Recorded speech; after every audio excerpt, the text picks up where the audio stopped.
Hello guys, in this video I'm just going to explain how to turn off your Nintendo Switch 2, okay, or restart in a proper way. So it's very simple. So do not just simply turn it off by pressing this power button, because if you want to turn it off completely, right, you need to power off. Then only you can save the battery, otherwise the battery will drain.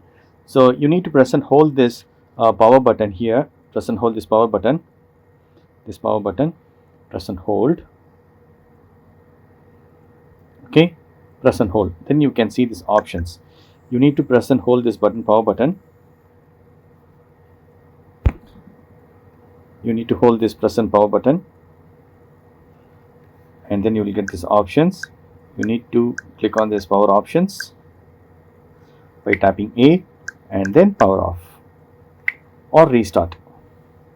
So again, if you want to turn it on, right, you need to simply press this power button. That's it. So that's it, friends. Wow. So this is the way you can power off your Nintendo Switch 2. Hope this video is very much helpful. Thank you so much for watching. Please put a comments and feedbacks in my form. Thank you. Bye and take care.